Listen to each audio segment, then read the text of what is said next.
It'll be one to go this time by. Coming to the green, buddy, coming to the green. Let's go get him. Go, go, go, Dick, Dick, Dick, go, go, go, go. Get your motor running. Head out on the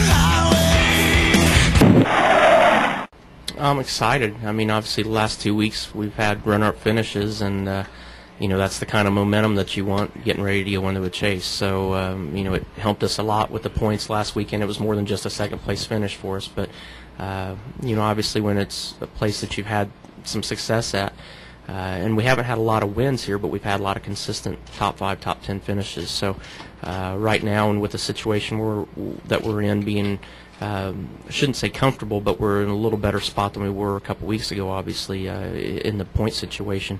Having a good race this weekend would be very huge to us. So, you know, obviously getting to run both cars this weekend, I'm excited about, you know, trying to help continue that streak with the nationwide side and that team, and at the same time maybe hopefully getting our first win of the season here this weekend. Ryan, Lee Spencer, Fox Sports. How hard has it been, or how frustrating has it been for you to be at an organization where you have one of the most successful owners in all of motorsports, but he's kind of an absentee owner, and now you go to a guy who's just like the ultimate wheelman, the ultimate racer, looks out for other racers. I mean, did that have a lot to do with your decision to have a guy that you knew is as devoted as Tony?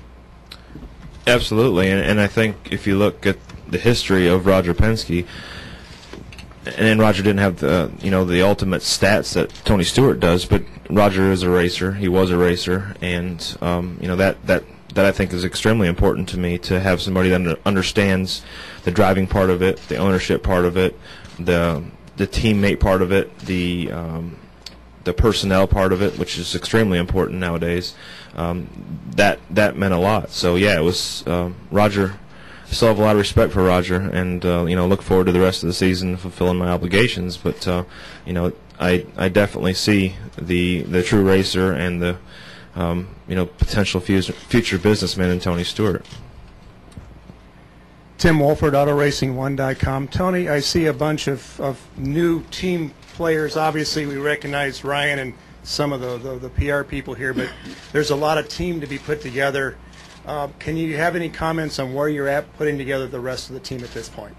Yeah, we've been in a lot of meetings in the last 4 weeks with a lot of different people from different organizations that have come to us, wanting to be a part of this, and Joe's been a huge part of that.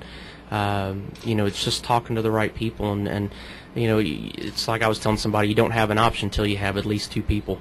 And you know, we've had more than that in a lot of categories that have come to us. So we have options with people. It's just now sitting down and trying to figure out, just like what I've learned from Joe Gibbs Racing and Joe himself, you know, sitting down and taking the time to figure out which of these people is the right person, making sure that we're picking people that personality-wise are going to match and work well together, and just being smart about it. And that's where Joe comes into play with helping out with that, and you know, like we say, it's nice having options, and you know, with the announcement today, hopefully even more people are going to come out and want to be a part of the program because of Ryan, and you know, that just gives us even that many more options and people to choose from, hopefully.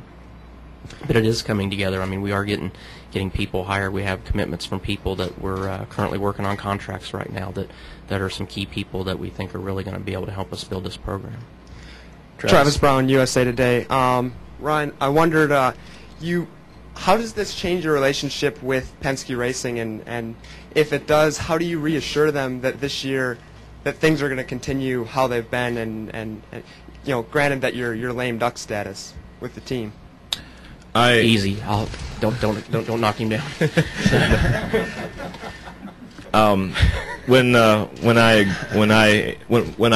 Roger and I shook hands and saying that I wasn't going to come back, he knew from my standpoint that I was going to be the dedicated driver I've always been, and I will, you know, do my best for myself, most importantly, but as well as the sponsors and Altel and Kodak and people like that have obviously been a big part of my career. So you know, I focused just as much on driving the number 12 car as I will be next year driving the number 4 car, and like I said, I still have a lot of respect for Roger. I believe Roger still has a lot of respect for me, and we'll continue on. And as I said to Roger, it's going to be business as usual, and that that'll end at the end of '08. Brett McMillan from PRN. Tony, when you look at where these teams are right now, you're not guaranteed a spot in the top 35 for next year. How important was it to get a guy who's a great qualifier in that second car? Well, that wasn't as big a factor as just knowing that, we've got somebody that's as passionate about our program as we are, and somebody that we know is going to be competitive every week, and that's something that Ryan's already proved in his career in the Cup Series. So, obviously we're working really hard to keep Scott in the top 35 right now, and that would ensure that Ryan doesn't have to do what he does best, and that's go out and sit on front rows and poles and everything. But we're trying to work really hard the rest of the season to accomplish that, so we don't put that pressure on Ryan. That's something that is really big to the organization right now, that we do everything we can to keep that 66 car in the top 35 in points, and let him worry about going out and racing, not worrying about going out and qualifying the first 5 weeks. Claire B. Lang, XM Satellite Radio. A couple of quick things. Can you address, I think the two of you are going to be fun to cover because you both had the same dry sense of humor, how you told Tony that you were going to do this, and also what you think about the number 4 and whether, numbers are a real huge deal to you. Well, we just we sat down at the shop, we talked about it, signed the paperwork, and I told Tony, I said, the bottom line is I'm here to have fun. I want to have fun with you, and I know he wants to have fun doing this, and that's what racing hasn't been a whole lot of for me lately, just due to the fact that we had success in '02 and '03 and part of '04, and since then it hasn't been very, as successful, and therefore some of the fun is gone with that. And I look forward to having fun again. I forgot the second part of your question. The number 4, I know what that means to Tony Stewart, and I have numbers that mean more to me than the number 4 does. But I'm here at Stewart-Haas Racing, and I respect the number 4 and his decision. And he told me it was his first go-kart number, and that means a lot to me because I have some of my first race cars with the number 43 on them, which obviously are notorious here. So I look forward to representing that number with this team. We don't have senses of humor. Very dull, quiet people, both of us. So no, the thing is there's going to be a lot of work involved in what we're doing here, but at the same time, I mean, we've got a teammate now, and we got an organization that realizes that. The first couple of times we walked in the shop, everybody was pretty tense around there. But the more you go around there and the more you laugh and joke around with the guys, the more relaxed they are, and the more you see the intensity on their faces going forward. And to see somebody like Ryan and me around there each day, I think it'll be something those guys will like. And Ryan likes to fish. I like to fish. We both raise baby deer. And we have a lot of common interests, so I think this is something that we're both going to have a lot of fun doing. The competition side will probably be rougher with us going fishing than anything. It's probably going to be the toughest part of it. So, and the first time that he gets me in a boat and gets me out about 50 feet and says, "All right, we're fishing for paychecks today," I'm swimming back, and if I drown, you guys will know what happens. So. But we're going to have a lot of fun with this, and that's something that is important. I mean, as hectic and busy and tedious as the schedule keeps getting each year, and it grows, it's not got easier, it's got harder every year. To have somebody like Ryan on board that we know we're going to have fun with, that makes you look forward to going there and doing the work each day. Stan Creekmore, Inside Track Motorsports News. Ryan, 2 names I'd like to know how they influenced this decision, Matt Borland and Chrissy Newman. Good question, especially since she's sitting in the audience. Matt Borland, I talked to him a couple times on and off. He's still a great friend of mine.